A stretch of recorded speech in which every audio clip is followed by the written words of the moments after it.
Okay, good morning and good afternoon and also good day sa ating lahat. Our topic for today is patch panel. Learning objectives po natin. After reading this information sheet or watch this video, you must be able to know how to configure the patch panel.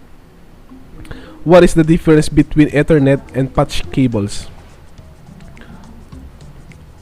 Ethernet and patch cables are usually referred to interchangeable, although there can be difference between the two. The patch panel cable is a generic term that can be used for multi types of cabling, such as telephone or audio, video, in additional to internet. So dito po sa patch panel po natin, ito po yung kadalasang ginagamit po natin yan sa networking. Ang patch panel din po is kadalasan din siya nilalagay po sa mga server po natin, no?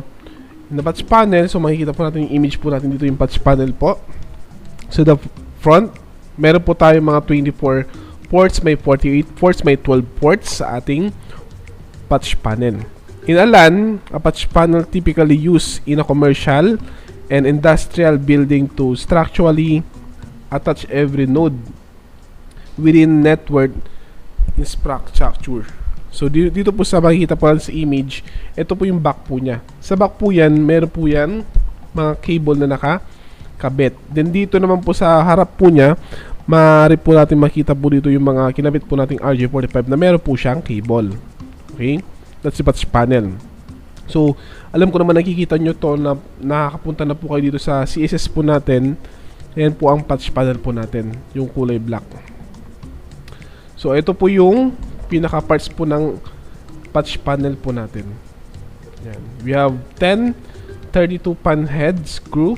So, screw po niya. Patch panel back. Okay, yan po yung parts po niya. Then, configure patch panel. Mount the patch panel. So we have step 1, remove the patch modules from the patch panel by pressing the latches inwards until the latches disengage from the opening referred to the figure below. So ito, napapalitan po ito ha. Sometimes po kasi na bubugbog po kasi yan kapag ginagamit po palagi. Kaya kailangan po natin palitan po yung pinaka-patch panel po niya. Okay? Then step 2, the title. Using the 2 of the 4 mounting screw, mount the patch panel onto the bottom bracket of the SCS enclosure refers to the figure shown below.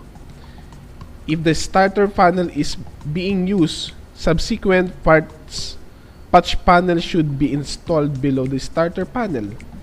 So, dito po sa patch panel po natin, meron po tayong makikitang mga screw. Okay? So, yung mga screw na yan, po yung ginagamit para kumapit po sa top bracket po natin ng tool rack po natin. Okay? So, trimming the cable.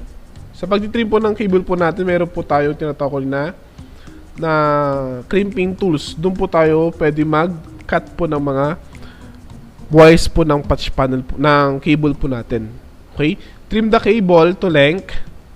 Stripe the cable to the dimension given the figure 4. So dito po, cut po natin yan, yung balat po niya. Using wire stripper or patch panel, pwede po natin siyang balatan. Then ito, hiwa-hiwalay po natin hanggang dito. Kasi nakakaano yan naka-twisted. Kaya naka-twisted po siya. Sabihin, kailangan natin paghiwalayin yung mga color coding po na yan. Then after that, routing the cable. Sa pag-route po ng cable po natin, step 1, separate the voice telephone distribution, the data computer networking cables, and insert them to the cable holes plug into the enclosure. It is recommended that the voice cable be located on the left and the data cable on the right of enclosure. See the video or alone. Ito po yun. Yan. So sa pagkabit lang naman po ito, no, pagkabit po ng pinaka enclosure po ng patch panel po natin. Okay? We have port 1, port 2, 3, 4, 5, 6. Ganun po yung pagbasa. Okay, we have port 1, 2, 3, 4, 5, 6. Mauna po sa baba. At the back of the patch panel, attach a universal wiring label with the T568A. Color code side out to each patch module refers to the figure 5. Okay, ito po yan. Meron po yung color coding. So, bibigay ko po sa inyo yan yung color coding po niya sa actual na po tayo. Okay? Important notes. Rear panel ports numbering may be different from this photo. Some patch panel have their own wiring scheme and placement. Please do read your manual in order to obtain correct configuration. Yan po siya. Detailed B. Dito sa mga ports po ng mga to, no, once na nagawa mo na po yung nasa likod po niya, dito po, titignan nyo po kung ano po yung pinaka-ports po na pinaglagyan po ninyo. Okay? Hindi po pwedeng na kapag nasa harap ka, for example, sa likod ka, na naglagay ng mga cable. Okay, magigets nyo po ako pag mag-in-action na po natin to eh. Hindi nyo po magigets kapag nandito po sa discussion po natin. Okay? So, sa actual na kunin na lang po siya, actual. Sa face-to-face ko na lang siya actual. Arrange the wires according to the T568A. Color code. See figure 6 and 7. 8. If you are going to use the T568B, just interchange the position of the green or orange. White green to white orange, and terminate the wires to the blocks according to the instructions included with the tool. Keep wires twisted to a maximum of 13 mm or 0.50 inches from the termination. Refer to configure 5B details. Ito po yung color coding po ng T568A.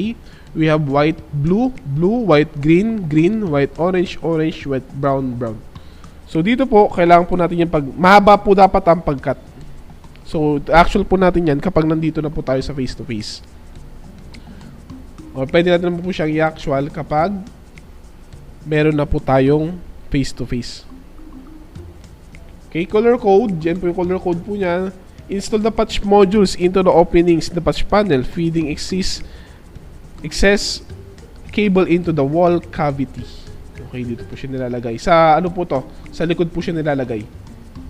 Okay? Kapag naman kulay orange, magpapalit daw po yung white, green, white, blue, tsaka green. Ayun po yung magpapalit. Ibig sabihin, magiging mauuna po yung white, orange sa T568B.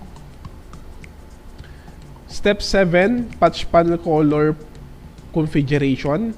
We have front panel, patch panel, back panel. Ito po yung color coding po ng T568A.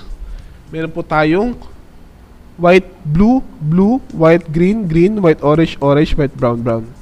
Sa T568B naman, ito po straight through po yan ha. Straight through. Pag sinabing straight through, may dalawang uri po ng straight through. T568A and T568B. Okay, sa T568B, T568B, we have white, blue, blue, white, orange, orange, white, green, green, white, brown, brown. Ulitin ko ha, white, blue, blue, white, orange, orange, white, green, green, white, brown, brown.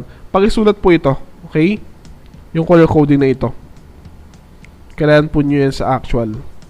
Label each port for identity the cable. So, ayun po yung mga cable po nila.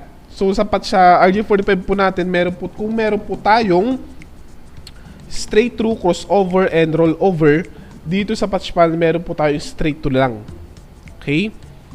Kung anong ginamit mong mga color coding dito sa patch panel, dapat yun din po ang gagamitin nyo sa RJ45 color coding. Naiintindihan po? Ayun lang po yung ano po dyan, yung magiging compatible po nyo. Ulitin ko po, magiging tip po ito no, sa lahat. Na kung ano pong gagamitin na sa patch panel na color coding, dapat ganoon din po ang gagamitin nyo sa RJ45 na color coding. For example, kulay orange, kulay, ito, T568B ang ginagamit mo. Kailangan T568B din ang gagamitin mo sa RJ45. which is white, orange, orange, white, green, blue, green, white, brown, brown. Ayun po yun. So white, sa TBC8A naman, white sa RJ45, kung itong gagamitin mo, color coding ng RJ45, white, green, green, white, orange, blue, orange, white, brown, brown. Ayun lang po yung possible way po dyan. Naiintindihan? So, dyan po, dito po sa back panel po nilalagay yan. So, ganun po yung paglagay po ng cable sa patch panel. Patch panel correct numbering. Yan. 1, 2, 3, 4, 5, 6. Ibig sabihin, pababa, pataas. Pataas, pababa. 1, 2, 3, 4, 5, 6. Ganun po siya.